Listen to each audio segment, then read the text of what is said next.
Hello student, welcome to my YouTube channel Rohit academy. Student, आज हम इस वीडियो में आप लोगों को बताएंगे क्लास 11th का सब्जेक्ट आप लोगों का है बायोलॉजी, यानी कि कक्षा 11 का विषय आप लोगों का क्या है, जीव विज्ञान है। अर्धवार्षिक परीक्षा का ये पेपर है 2025 का, बिल्कुल न्यू पेपर, वायरल पेपर आप लोग के सामने लेकर के आए हैं।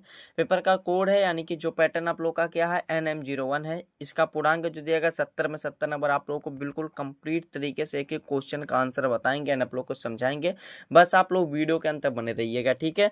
ये सभी के स्कूल में, सभी जिला में यहीं से क्वेश्चन पूछा जाएगा। सभी के स्कूल कॉलेज में आप लोग की बहुत ही भारी डिमांड थी कि अर्धवार्षिक का पेपर लाइए, उसी के डिमांड पर ये पेपर का वीडियो बनाया जा रहा है। चलिए बिना देरी को अपने क्वेश्चन पर आते हैं। पहला क्वेश्चन दिया गया कि एंजाइम का रासायनिक प्राकृत यानी कि स्वभाव है, यानी कि एंजाइम का स्वभाव क्या होता है, रासायनिक स्वभाव क्या होता है, प्राकृत क्या होता है, हमें ये बताना है। तो इसका जो सही आंसर हो जाएगा, जो एंजाइम प्रोटीन एंजाइम मुख्य रूप से प्रोटीन होते हैं, यानी कि इसका यही स्वभाव होता है, जो कि हमारा कौन सा डी वाला ऑप्शन इसका राइट हो जाएगा।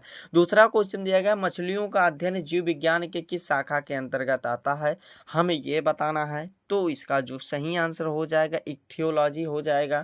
इक्थियोलॉजी हमारा कौन से ऑप्शन में है बाबू, यहाँ पर देखो क्या है, इसका जो सही आंसर हो जाएगा, इसका जो राइट आंसर हो जाएगा ना, डी वाला ऑप्शन राइट हो जाएगा। इक्थियोलॉजी और जीवाणुओं में नहीं होता है, यानी कि इसमें इसके अंतर्गत आता है, तो यही हमारा इक्थियोलॉजी रहेगा, ठीक है।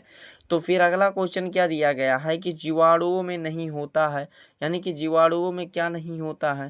यहाँ पर देखो बाबू, यहाँ पर कंफ्यूज मत होइएगा, ये जो है, ये जो ऑप्शन है इक्थियोलॉजी ही था यहाँ पर, जीवाणु में यहाँ पर क्वेश्चन गलती से टाइपिंग हो गया, ठीक है। फिर अगला क्वेश्चन क्या दिया गया, पेपर वैसे ही आप लोग का था। अगला क्वेश्चन दिया गया है कि जीवाणुओं में नहीं होता है, यानी कि जीवाणुओं में क्या नहीं होता है। तो माइटोकॉन्ड्रिया जो होता है ये जीवाणुओं में नहीं होता, जो कि सा वाला ऑप्शन हमारा इसका सही हो जाएगा। फिर अगला क्वेश्चन दिया गया, मोनेरा जगत का सदस्य है, यानी कि इसका कौन सा राइट आंसर हो जाएगा, मोनेरा जगत का सदस्य क्या है, हमें ये बताना। तो इसका जो राइट आंसर हो जाएगा बैक्टीरिया हो जाएगा। क्या हो जाएगा, बैक्टीरिया हो जाएगा। फिर अगला क्वेश्चन दिया गया, मानव में कवकों द्वारा उत्पन्न एक समान विधि है, यानी कि सामान्य विधि कौन सा है, हमें ये बताना है। तो इसका जो सही आंसर हो जाएगा, कौन सा राइट आंसर हो जाएगा बाबू, रिंग बर्म हो जाएगा। क्या हो जाएगा, रिंग बर्म हो जाएगा, जो कि डी वाला ऑप्शन हमारा इसका सही हो जाएगा, ठीक है। तो देखो यहाँ पर जो है चौथा क्वेश्चन दो बार रिपीट हुआ है, यानी कि ये नंबरिंग में मिस टाइपिंग हुआ, तो आप लोग इसको समझ सकते हैं। इसको अपने अनुसार क्या मांग सकते हैं, इसको छठवां मांग सकते हैं, इसको सतवां मांग सकते हैं, ठीक है, मान सकते हैं। फिर अगला क्वेश्चन है, संघ पोरीफ्लोरा का वर्गीकरण किस पर आधारित है, यानी कि ये किस पर आधारित है, हमें ये बताना है। तो ये कंटिकाएं पर आधारित होता है, जो कि ऑप्शन हमारा बी वाला ऑप्शन राइट हो जाएगा। फिर अगला क्वेश्चन देगा, जल का संवहन तंत्र किस वर्ग का मुख्य लक्षण है, हमें ये बताना है। तो पांचवा का जो सही आंसर हो जाएगा, क्या हो जाएगा, इकाइनोडर्मेटा हो जाएगा। क्या हो जाएगा, इकाइनोडर्मेटा हो जाएगा, जो कि सा वाला ऑप्शन हमारा इसका सही हो जाएगा। अगला क्वेश्चन 6 वाला क्वेश्चन देगा, राइबोस शर्करा से कौन सा नाइट्रोजनीय क्षार की संलग्नता नहीं होती है, हमें ये बताना है। तो इसका जो 6 का राइट आंसर हो जाएगा, क्या हो जाएगा बाबू, इसका देखो, इसका जो राइट आंसर हो जाएगा, थायमीन की नहीं होती, किसकी नहीं होती, थायमीन की नहीं होती, बी वाला ऑप्शन राइट हो जाएगा। फिर अगला क्वेश्चन दिया गया है कि प्रवालाभ क्या दिया गया है, प्रवालाभ जड़ें पाई जाती हैं, यानी कि प्रवालाभ जड़ें किस में पाई जाती है, हमें ये बताना है। तो साइकस में पाई जाती है, किस में पाई जाती है बाबू, साइकस में पाई जाती है, या आ वाला ऑप्शन हमारा इसका सही हो जाएगा। अगला क्वेश्चन देगा, पक्षियों के वायु कोष सहायक होते हैं, यानी कि पक्षियों के वायु कोष किसके लिए सहायक होता है, हमें ये बताना है। तो ताप नियंत्रण के लिए सहायक होते हैं, किसके लिए होते हैं बाबू, ताप नियंत्रण के लिए, जो कि हमारा बी वाला ऑप्शन इसका राइट हो जाएगा। अगला क्वेश्चन देगा, प्रकाश संश्लेषण के लिए आवश्यक शर्त है, यानी कि प्रकाश संश्लेषण के लिए आवश्यक शर्त क्या है, हमें ये बताना। तो इसका जो राइट आंसर हो जाएगा, डी वाला ऑप्शन सही हो जाएगा, ठीक है। फिर अगला क्वेश्चन 10 वाला, यानी कि 10वां क्वेश्चन दिया गया है कि निम्न में से किस पादप के फ्लोएम में सह कोशिकाएं नहीं होती हैं, हमें ये बताना है। तो इसका जो राइट आंसर हो जाएगा, क्या हो जाएगा बाबू, इसका जो इसमें किसमें नहीं होता है बाबू, तो इसका सही आंसर साइकस हो जाएगा। क्या हो जाएगा, साइकस हो जाएगा, यानी कि आ वाला ऑप्शन राइट हो जाएगा। फिर अगला क्वेश्चन दिया गया, कैस्पेरियन पट्टी पाई जाती है, यानी कि कैस्पेरियन पट्टी किस में पाई जाती है, तो अंतः अस्त्वचा में पाई जाती है, जो कि हमारा ये ये सा वाला ऑप्शन इसका राइट हो जाएगा।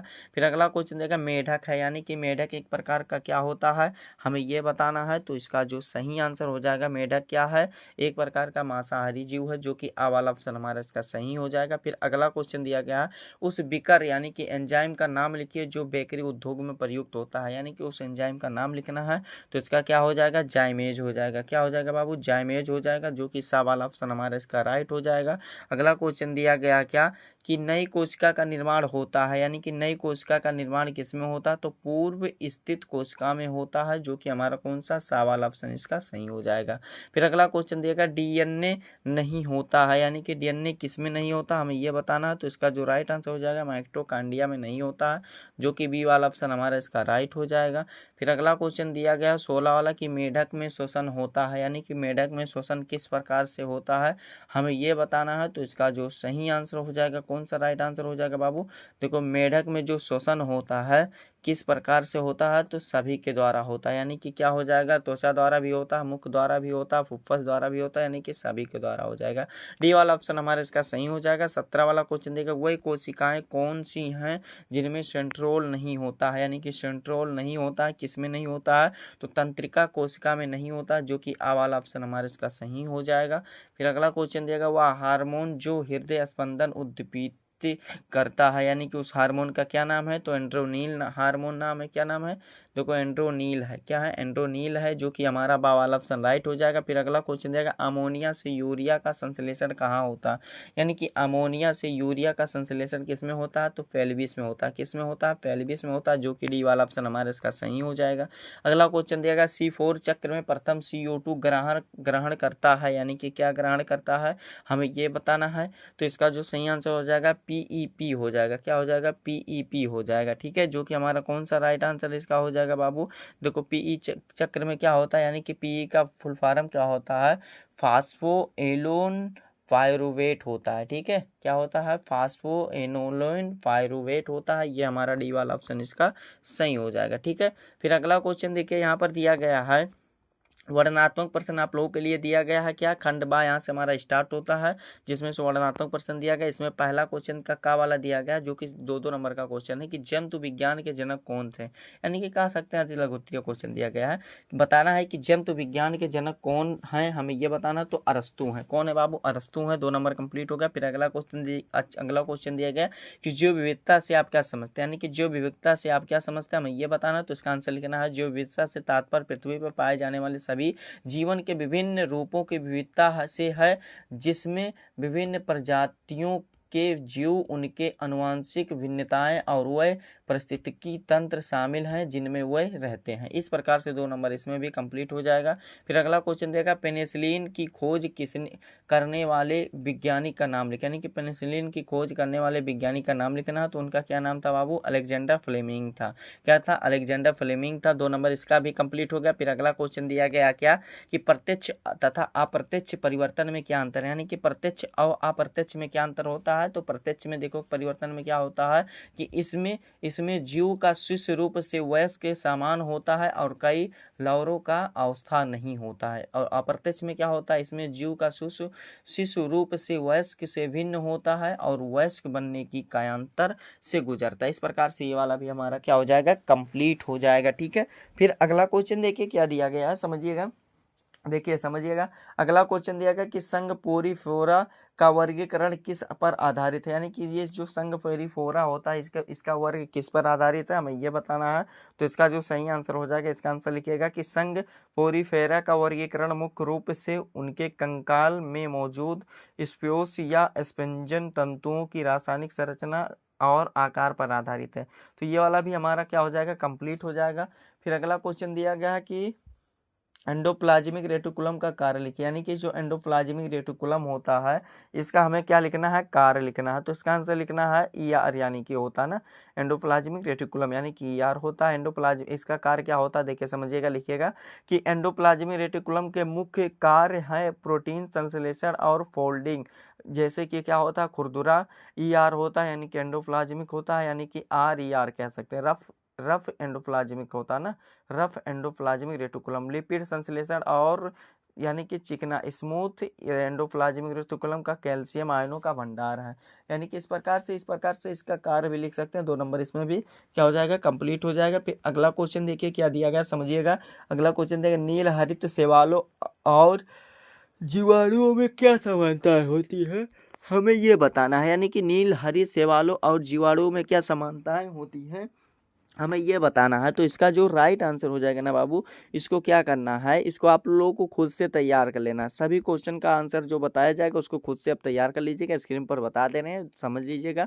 और मोस्ट इंपॉर्टेंट क्वेश्चन है ये सभी, ठीक है, दिमाग में फीड कर लीजिएगा। अगला क्वेश्चन दिया गया है, कोशिका जीवन की मौलिक इकाई है, संक्षिप्त में वर्णन कीजिए। 3 नंबर का क्वेश्चन है, तो इसको भी अच्छे तरीके से तैयार कर लीजिएगा। अगला क्वेश्चन देगा, एंजाइम के कार्यों का उल्लेख कीजिए, इसको भी अच्छे तरीके से तैयार कर लीजिएगा।